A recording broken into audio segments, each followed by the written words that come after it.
जय हिंद दोस्तों, ये है पैन यानी कि permanent account number. Income tax department का ये बहुत बड़ा हथियार है। किसी भी तरह की कोई फाइनेंशियल ट्रांजैक्शंस करनी होती है तो आपका सारा डेटा पैन कार्ड में शो कर जाता है। आपको भी कोई टैक्स भरना है, कोई चालान भरना है, कोई ITR भरनी है तो आपको ये काम इनकम टैक्स के पोर्टल पर जाकर के करना होता है, जहां पर आपको लॉगिन करनी पड़ती है। लॉगिन के लिए आपको पता होगा यूजर ID और पासवर्ड होना जरूरी होता है। अगर आपका पैन कार्ड आधार कार्ड से लिंक है तो आधार कार्ड आपका यूजर ID बन जाता है और पैन कार्ड भी यूज कर सकते हैं। तो पैन और आधार दोनों में से किसी को भी यूज करेंगे ये तो आपका यूजर ID हो गया। उसके बाद में आपको पासवर्ड की जरूरत पड़ती है। पासवर्ड दोस्तों कई बार क्या होता है, आप लोग खुद अपनी ITR नहीं भरते हैं, किसी और से भरवाते हैं तो वो पासवर्ड अपने हिसाब से बना लेते हैं या अपने पास ही सेव रखते हैं और आपको नहीं पता होता है। तो हम आपको रेकमेंड करेंगे उस व्यक्ति से अपना पासवर्ड ले लीजिए। अगर वो बंदा ट्रेसेबल नहीं है और आपको अभी अर्जेंट के अंदर अपना इनकम टैक्स का पोर्टल लॉगिन करना है तो आप अपने पासवर्ड को मात्र 1 से 2 मिनट के अंदर ही चेंज कर सकते हैं। आधार OTP के माध्यम से, जो पहले आपने मोबाइल नंबर मेल ID दे रखी थी उसके माध्यम से, और डिजिटल सिग्नेचर के माध्यम से। तो दोस्तों देर ना करते हुए इनकम टैक्स के पोर्टल पर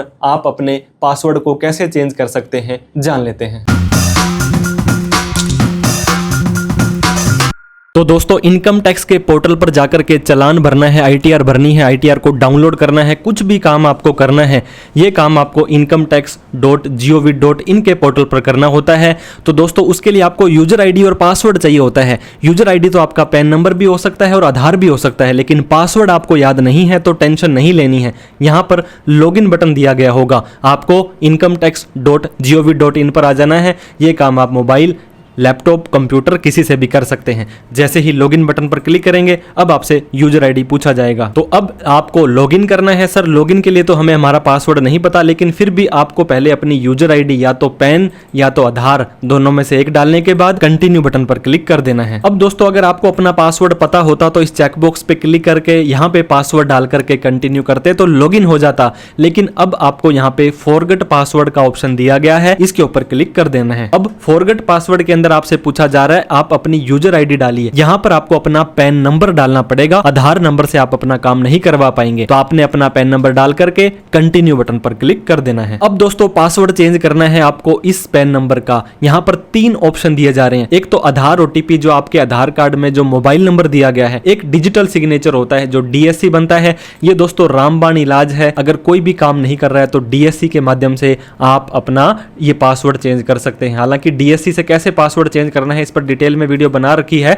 डिजिटल सिग्नेचर बनवाना हो या कोई भी प्रोफेशनल हेल्प चाहिए हो तो आप हमें कॉल मैसेज व्हाट्सएप कर सकते हैं। फाइलिंग OTP दोस्तों आपने जब अपना रजिस्ट्रेशन किया था अगर उसके अंदर आपका मोबाइल नंबर और ईमेल ID सेम दी हुई है, जैसे ही क्लिक करेंगे तो ये मोबाइल के स्टार्टिंग के और लास्ट के 2 डिजिट, आपकी मेल ID के स्टार्टिंग के 2 डिजिट आपको पता है तो उसको कंटिन्यू कर दीजिए। आप वहां से भी पासवर्ड चेंज कर सकते हैं। लेकिन सर मोबाइल नंबर या मेल ID तो हमारी नहीं है, वो तो किसी और ने अपनी डाल दी थी। तो पहला ऑप्शन दोस्तों आधार OTP वाले पर क्लिक करना है, फिर आपको नीचे दिए गए कंटिन्यू बटन पर क्लिक कर देना है। जैसे ही कंटिन्यू करेंगे अब बोलता है कि मैंने ऑलरेडी एक OTP जनरेट कर रखा है या पहले से, अब हमने नया जनरेट करना है। तो जनरेट OTP पर क्लिक करके कंटिन्यू करेंगे। आई एग्री वाले चेकबॉक्स पे क्लिक करके जनरेट आधार OTP कर देंगे। दोस्तों आपके आधार कार्ड में जो मोबाइल नंबर दिया गया है उस पर एक 6 डिजिट का OTP आ जाएगा। वो OTP को आपको यहाँ पर डालने के बाद नीचे दिए गए वेरीफाई बटन पर क्लिक कर देना है। तो जैसे ही आप वेरीफाई बटन पर क्लिक कर देंगे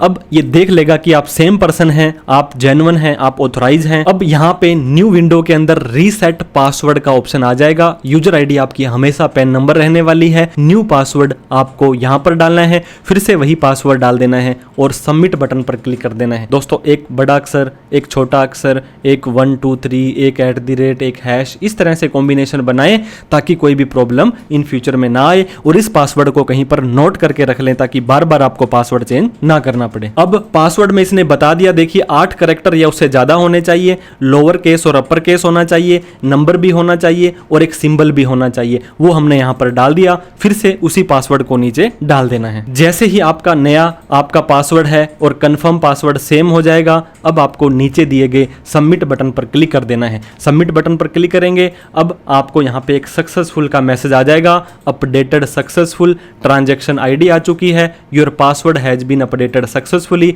प्रोसीड टू लॉगिन लॉगिन। अब लॉगिन करके आप अपने इनकम टैक्स के पोर्टल को लॉगिन कर सकते हैं। सेम दोस्तों यहाँ पे पैन नंबर डालना है, फिर आपको कंटिन्यू बटन पर क्लिक कर देना है। इसके बाद में मैंने आपको बताया था इस चेकबॉक्स पे क्लिक करना है, नया पासवर्ड डालने के बाद कंटिन्यू बटन पर क्लिक कर देना है। इस तरह का पोर्टल आपका खुल जाएगा। यहाँ पर आप अपना AISTS चेक करें, 26S चेक करें, और दोस्तों ITR से रिलेटेड कोई भी प्रोफेशनल हेल्प चाहिए तो आप हमें कॉल मैसेज व्हाट्सअप करें। इनकम टैक्स एक्ट 2025 के ऊपर हमने एक प्यारा सा सुंदर सा कोर्स बनाया है। जितने रुपए में आप किसी से ITR भरवाएंगे उससे कम में आप खुद की ITR भरना भी सीख जाएंगे और दोस्तों इनकम टैक्स के डिटेल में भी जान जाएंगे। इसके लिए CASumitSharma.com या प्ले स्टोर पर हमारी ऐप CA सुमित शर्मा को डाउनलोड कर सकते हैं। वीडियो देखने के लिए धन्यवाद। लाइक शेयर सब्सक्राइब करें। कोई डाउट क्वेरी क्वेश्चन हो तो कमेंट करके पूछें। Thank you so much for watching this video. जय हिंद, जय भारत।